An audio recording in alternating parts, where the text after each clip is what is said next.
membuktikan kalau mereka bukan kelinci percobaan lagi untuk tim RRQ Yoshi, ataukah sang raja dari segala raja akan mengamuk setelah ditumbangkan di kemarin hari. So, this is it. Langsung Big Eternal Alpha versus RRQ Yoshi dipandu oleh Kalung Emas. KB. Pulung. Danger Mas. Tipis aja. Iya tipis aja karena kita udah harus mulai benar-benar dapetin momen untuk saat ini. Karena balik lagi, bakal ada di momen KYY dengan hit or miss atau Violence dengan onwardnya dia juga yang hit or miss. Alright.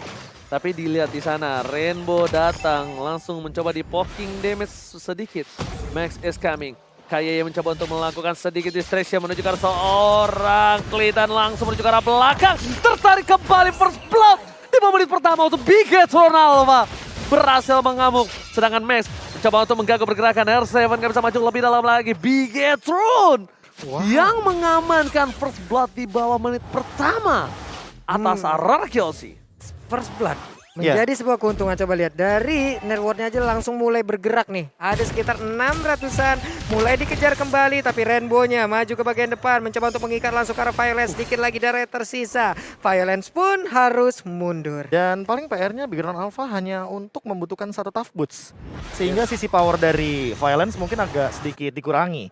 Cuma permasalahan utamanya adalah bagaimana dari Big Eternal Alpha menghindari nantinya ketika Clay udah level 4 dan udah punya Esquinoon. Itu yang harusnya mereka pikirkan terlebih dahulu karena balik lagi awal game Chow dengan Glue rotasinya bakal lebih dioptimalkan oleh Chow-nya. Oke, tapi Skylar seperti biasa mencoba untuk melakukan objektif gaming fokus. Ini gameplay Skylar di season yang ke-9. Bukan adu mekanik, bukan untuk melakukan flanking, bukan melakukan pick off dari belakang, tapi objektif yang menjadi utama, Profesor. Iya, bahkan ditempelin banget kayaknya. Ya, bisa dibilang Albert farmingnya ditemenin sama KYY. Sama seperti mungkin yang sering kita lihat juga, tapi untuk saat ini Ripo dia selalu mengamankan bush di bagian tengah. Ini membuat pressure dari Big Eternal Alpha mungkin lebih optimal untuk di awal game seperti ini, apalagi dengan Way of Dragon. Gimana Pak Bulung? Nih dengan adanya pergerakan tadi padahal Ripoy masih cukup sabar. Padahal di depannya ada beberapa pilihan tadi yang bisa dilakukan. Cuman tidak ada follow up damage di bagian belakang karena tahu Link juga masih melakukan follow up damage terhadap Purple Buff. Yo weh, sabar dulu aja semuanya. Karena Turtle akan menjadi pertaruhan mereka. Akan seperti apa nanti jalan setelah Turtle yang pertama ini mulus kah atau tidak? Wow, tapi nampaknya lihat Turtle nggak mau terlalu terburu-buru didapatkan untuk kedua belah pihak. Lihat Albert kali ini bakal coba untuk nge-distraction. Gak ada flicker untuk seorang Violet. Mencoba di counter dan lihat freestyle dulu bos. Freestyle by TikTok tentunya dilakukan seorang Ripo. Berhasil mendapatkan 1 poin. Tapi R7 berhasil menangkap Rainbow. Keluar dari zona nyaman dan bahkan Rainbow kali ini masih coba untuk struggle. R7 harus turun flicker ke arah belakang. Menyelamatkan diri dan lagi-lagi Big Etron mendapatkan keuntungan.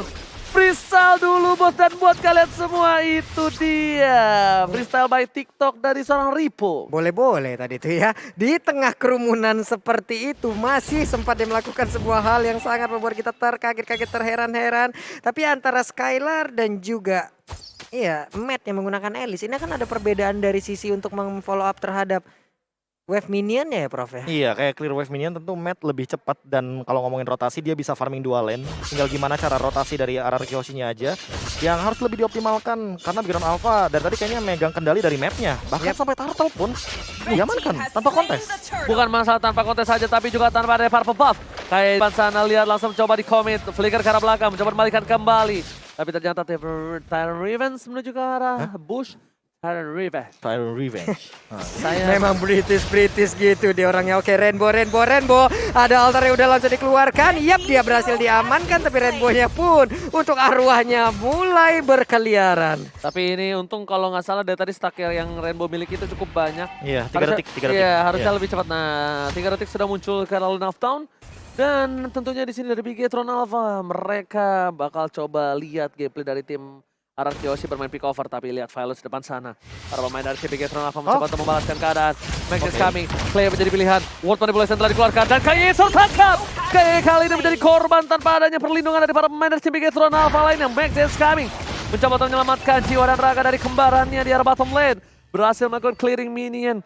RRQ Yoshi kali ini ingin membalaskan keadaan. Lihat langsung mencoba dikejar dari segi networknya. Bahkan poinnya 2 sama Pak Pulung. Iya, 2 sama. Di bagian bottom lane juga untuk outer turretnya, shieldnya udah dihabisin loh. Dari HP turret itu sendiri udah ada 1/4 yang langsung dimakan pula. Ini akan membuat Popoleng Kupa akan jauh lebih nyaman lagi, jauh lebih kaya lagi. Dan ini dia itemnya, Prof. Iya, tentu ada perbedaan gold di sini, di mana dari Skylarnya sendiri udah mengamankan 2 Legend Sword, dan ini akan memperlihatkan perbedaan dari gold shield turretnya. Udah hampir rontok dari bagian bottom lane karena gold lane-nya kita tahu Matt butuh waktu banget untuk mendapatkan item scale up-nya. Oke, bakal lihat Paisam Kupa kayak nggak punya flicker lagi, dan bahkan Shadow Kill menyangkut ke arah belakang. Membuat Albert berhasil mendapatkan 1 poin tambahan, dan Max gak bisa komit karena dia nggak memiliki purple buff. Max butuh untuk mendapatkan purple buff sebelum dia membantu kawan-kawanan, dan tapi di sini ada sedikit dilema di mana ketika Max kemungkinan besar dari tim Bigetron Alpha akan kehilangan momentum mereka di arah Turtle, Profesor dan Pak Pulung. Yap. Dimana tadi mereka udah memiliki sebuah ritme yang begitu baik, namun untuk sekarang udah ada pertempuran yang kembali terpecah lagi. Altar langsung dikeluarkan, namun dibalaskan dengan satu reward manipulasi di bagian belakang. Mace-nya mencoba untuk mengejar ke bagian depan. Skylar-nya masih berusaha untuk lari, dia masih punya absorb damage, namun pertempuran kembali pecah. Kayaknya masih bisa selamat, dan 1 orang berhasil didapatkan dengan sangat cepat. Violence hanya bisa melihat dari kejauhan, dan R7 belum bisa menangkap siapa, tapi Max hilang sudah, Oji. Nomor Stable Soblet Shadow Kill berhasil mendapatkan poin tambahan, dan lihat Violet masih mau lebih. Kayaknya Tyron Rest dapat 2. Gak ada follow up damage, tapi Albert ter-shutdown. Lihat pertempurannya tak ada habis-habisan, dan bahkan Ripo berhasil membawa R7 ke arah inner turret, Pak Pulung. Wow.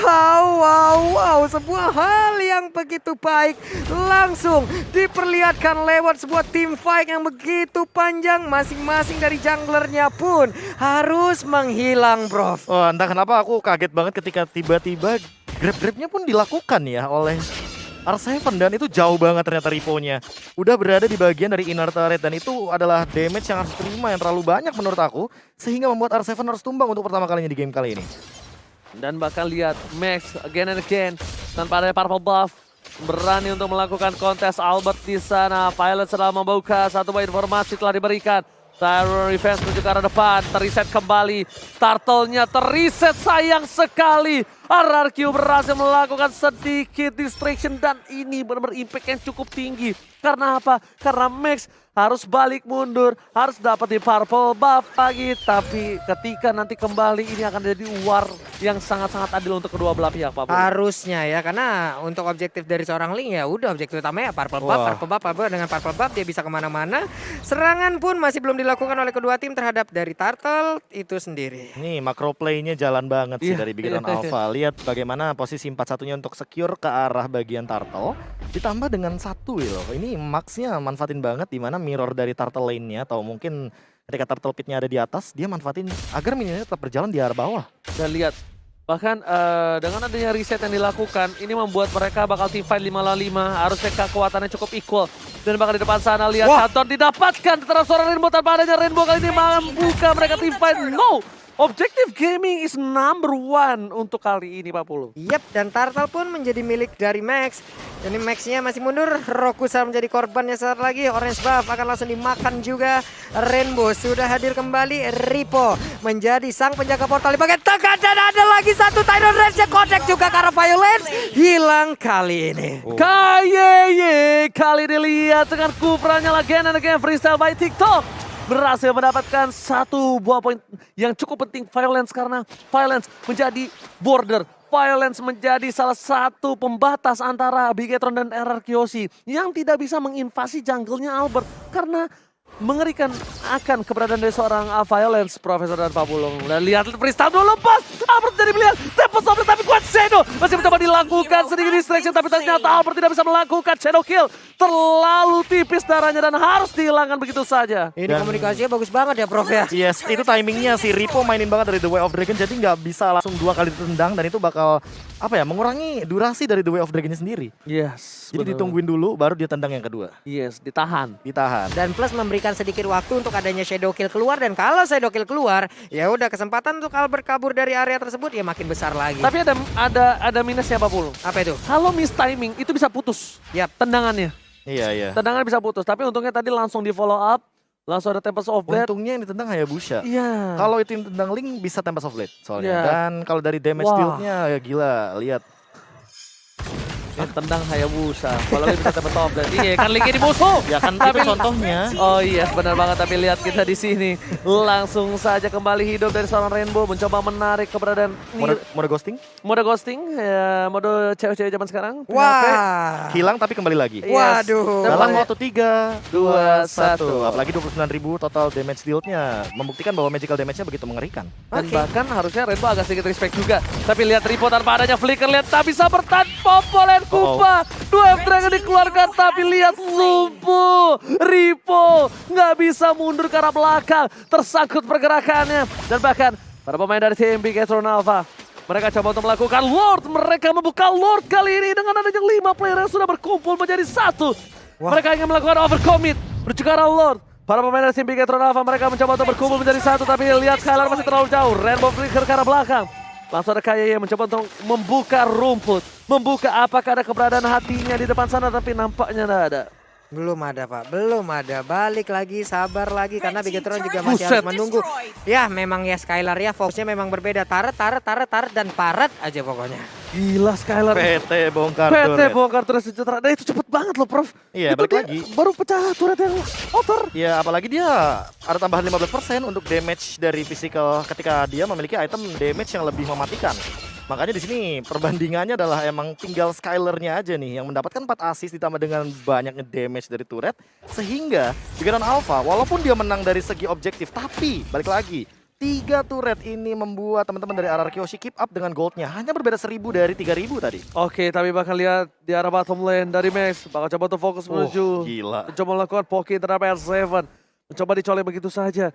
Sedangkan di depan sana, para pemain dari tim Bigetron Alpha, mereka masih coba untuk menjaga pergerakan atas tim RRQ. Violent is coming, kayak akan menjadi pilihan. Bakal coba di overcommit, tergigit, dan bahkan masih ada flicker ke arah belakang.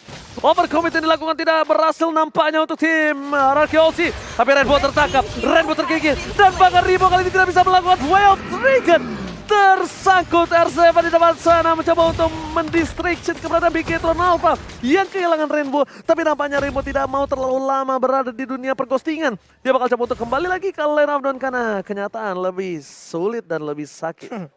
Kenyataan memang menjadi sebuah hal yang harus mendapatkan jawabannya, tapi enggak.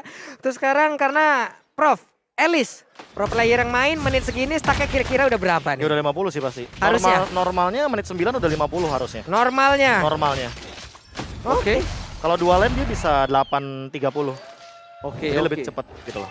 Oke, tapi Prof, lihat permainan tarik ulur, hating yang dilakukan dari kedua belah tim ini benar-benar bagus banget. Mereka trigger disiplin benar-benar bisa kita bilang bukan main-main.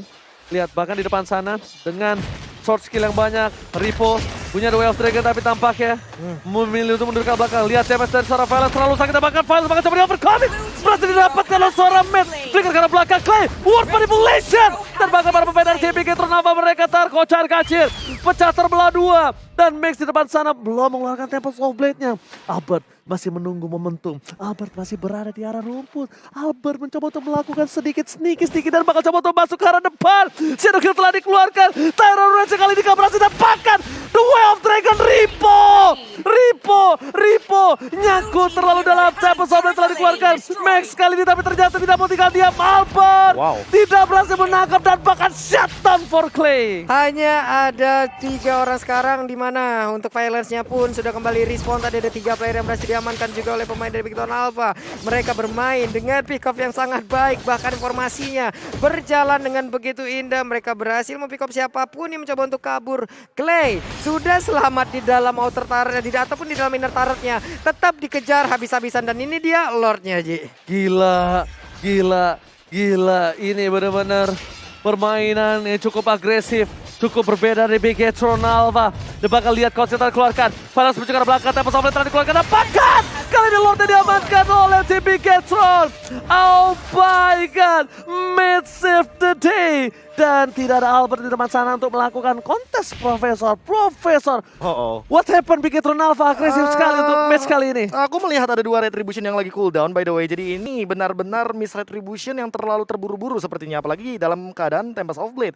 Kalau melihat dari pola permainan yang agresif ya, kenapa ya? Karena Big Run Alpha lebih punya damage di sini. Dan lihat bagaimana dari itemnya. Sebanyak ini dari segi damage-nya, Kaye dan Ripo udah tinggal ngebadanin ditambah dengan matnya yang dia udah punya untuk satu dari Winter Truncheon. Dan ini akan nge-trigger banyak banget karena kalau misalkan dari teman-teman RRQ Hoshi belum ada Winter Truncheon dari Clay-nya. Jadi kita lihat siapa yang tertangkap sesaat lagi. Alright, langsung saja Lord berlenggang bebas di arah top lane. Nampaknya di arah mid lane para pemain dari tim Bigetron Alpha. Mereka mau mendapatkan turret. Mereka ingin kembali untuk mendapatkan point kill di atas seorang Violence. Di overcommit tapi ternyata Red Bull tertangkap. Duel Dragon dan keluarga tapi sekarang akan menjadi pilihan sama problem untuk juga dari belakang dan bahkan lihat di sini momen yang didapatkan oleh tim Bigetron Alpha membuat tim RRQ Hoshi nampaknya bisa melakukan defense karena too much sword skill yang keluar di arah bottom jungle. Yap, nih sama-sama mendapatkan satu player, namun perbedaannya adalah cooldown yang sangat mencolok di antara kedua player yang berhasil diamankan. Yes, dengan sword skill yang banyak, Prof, mereka tidak bisa melakukan invasi kembali untuk mendapatkan best turret. Ya tapi setidaknya mereka mendapatkan Skylar sih karena dari tadi dia belum tershutdown sama sekali dan mereka tuh mau ada gap gold di sini. Yes. Sehingga lihat dari Max-nya, dia kan menggunakan emblem jungle dari awal. Dia menambahkan 5% dari attack speed, kelihatan banget dari attack speed-nya. Dan dia itu menggunakan Demon Slayer di sini yang dari tadi aku selalu melihat bagaimana dia dengan retribution-nya. Kalau ada dia selalu pencet. Dan inilah dia dari fun fact-nya Grab juga. Faramis adalah salah satu hero yang tidak populer di MPL Indonesia. Terakhir kali dirinya muncul ketika di MPL Indonesia season yang ke-7 dan dimainkan sebanyak 2 kali oleh El Profesore Leluminaire. Alright, tapi R7 benar-benar ditungguin. Manipulasi mencoba untuk menjemput R7 dan berhasil mendapatkan Kayeye. Rainbow di depan sana. Lihat altarnya telah dibuka. Matt datang mencoba untuk menghisap semua kenangan dari buruk di RRQ Hoshi, tapi ternyata Matt harus hilang. Duel of Dragon on point. Dapat itu R7, tapi Shadow Kill tidak mau tinggal diam. Ripo, immortality-nya pecah. Tapi coba disumbangkan begitu saja. Ripo masih ada satu buah chest dan no, tidak mau terlalu lama. Skylar kali ini lihat udah ada teriakan maut di belakang kita. Ini bencana. Wow, 1 melawan 3. Max seorang diri di mana energinya oke masih mungkin cukup dengan adanya purple bomb yang sudah berada di dalam dia, tapi Skylar mencoba untuk memaksakan ingin mendapatkan ke arah satu bestar yang ada di area mid. Balik dengan kuat Shadow, ada Phantom Shuriken, sisa 1 bar. Sama-sama nggak punya skill. Enggak, itu benar-benar beruntung sebenarnya karena Albert benar-benar lagi dalam keadaan beberapa detik doang karena dia punya retribution. Tapi by the way, kita akan melihat instant replay by Samsung Galaxy A series ketika teamfight-nya terjadi. R7 menjadi satu initiator yang secara terpaksa harus membadani semua teman-teman dari RRQ Hoshi karena dealer damage-nya dari Big Run Alpha hampir keseluruhannya tuh all in ke arah seorang R7 Dan kita tumbang. satu, Clay save the day. Di situ kalau tidak ada Clay R7 tidak mungkin bisa dijemput. Selalu. Ini Clay Deden from Bogor save the day. Membuat sedikit distraction di depan sana. Kayeye mencoba untuk memberikan badannya. R7 lagi-lagi berhasil menangkap seorang Kayeye. Mencoba di overcommit di depan sana. Kupa telah menggigit. Clay berada di arah belakang. Ward Manipulasi masih ditahan. Albert mendapatkan 1, 2 sudah hilang. Tapi mereka masih berada di dalam mode ghosting. Dan nampaknya di depan sana Max memilih untuk mundur ke arah belakang bersama dengan saudara kembarnya. Melihat Albert yang mengeluarkan 1 buat Shadow. Kita pakan. Kali ini masih ada kuat Shadow against Clay. Save Albert. Deden from Bogor berhasil menyelamatkan Albert dari tumbangnya. Dan bahkan di sini 2 versus everybody. Fokus ke arah base-nya. Gak boleh apapun terjadi. Immortality pecah. Dan ini bencana. RRQ Hoshi akankah di backdoor dan Skylar lihat. RRQ mendapatkan gamenya. Lihat gerakan mau dari RRQ Hoshi. Wow. Wow,